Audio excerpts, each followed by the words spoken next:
this from a number of angles. I'm going to explain the basic principles of the escape that we're going to look at doing. Okay, and we're going to break it into a couple of sections rather than just do the whole thing in one go. So one of the first things we're going to look at is Josh is going to get double underhooks. Okay, so we're not going to deal with the choke at the moment because I want to emphasise the importance of the legs. Alright, so, and this information I want people to try and look at it in two ways. One of how to deal with it when somebody's using it. The other side is what you need to be careful of not doing when you're trying to apply your hooks. Okay, so one thing not to do is point your toes. If you point your toes, you've not got as good sensitivity and as good a control with your legs. So if Josh's toes are pointing there, no matter how hard he tries to hook with his toes pointed, it's weak. I can move my legs relatively freely. If he hooks in with his heels and pulls his toes up a little bit, I can feel straight away he's got a high level of sensitivity. You can feel my movement a lot clearer because the contact's better. Okay, so that's one thing he wants to be doing. So when you're in this situation, be conscious of the neck. While the arms are underneath, you're relatively safe. You've got to watch out for people popping for arm bars and so on. Alright? You're relatively safe. So I'll kind of pinch my arms in a little bit so that if he does want to get his hand out for a choke, I'm going to feel it release. I'm going to feel him pull his arm out.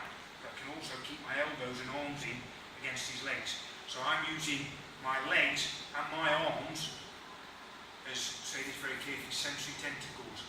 I can feel where he's moving and how he's moving. That's what I'm looking at doing. Okay? So from here, one of the first things I do is I bring my knees in. Grip. So from this position, I'm going to disengage his hooks. So one thing I'm going to look at doing from here is this position. Just turn my hip, press the leg, step back. You see how from here, I bring my elbow back over his leg to shrimp up.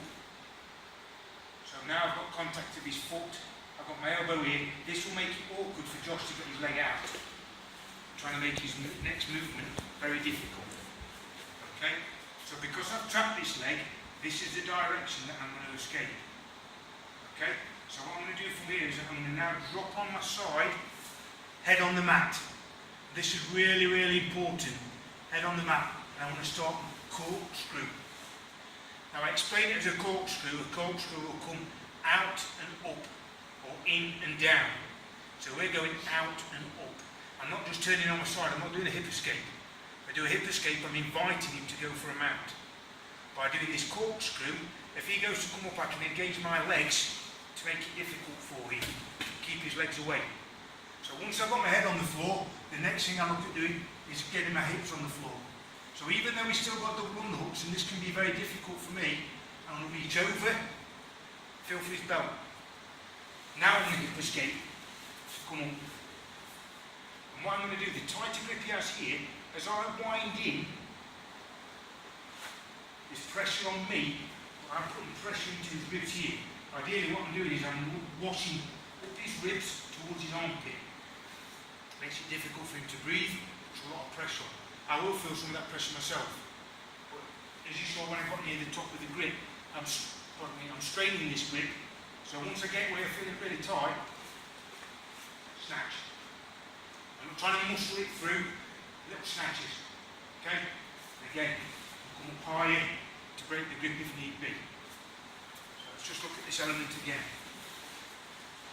So one of the neglected areas for dealing with the back, whether it's controlling it or escaping it, is dealing with the legs. Most people will, I've seen many people over the years not bother with this at all and just sit here waiting for the choke. While they're not attacking for the choke, this is an ideal time to try and deal with the legs. Yeah? Other little things you can do. You can pinch in. You can come up, bring your leg in. Step. So what I've done here is I've walked his foot up. Bit of pressure on his leg here. So when I let it go, I can pin, step over it. Same thing. I'm going to come over to the side, head on the floor, start escape. Once I get my hips flat on the floor and I feel right, I can't go anymore, so I reach over for his belt. Step out. This is where I start. Escape the hips and turn. See how my knee comes to the hip? So I don't want to get it where he puts me straight into a half guard or puts me back into guard. As I get to this position, come back to side control. So just run through those two little options. Main emphasis is thinking about getting rid of the legs. They're your threat. We're going to add the thing in a minute where he's looking at feeding for the choke, or when the choke's in, what to do about it. So from here, I can either walk both legs in, pressure on the legs, step. See how I step across, pin the leg, step back. I want to try and trap his leg. If I don't, he's going to look for his first opportunity to pop his hook back in. Okay? So from here again, bit of pressure, leg goes, turn. Step. Other option that we discussed. I walk my leg in, grab his foot, bit of pressure.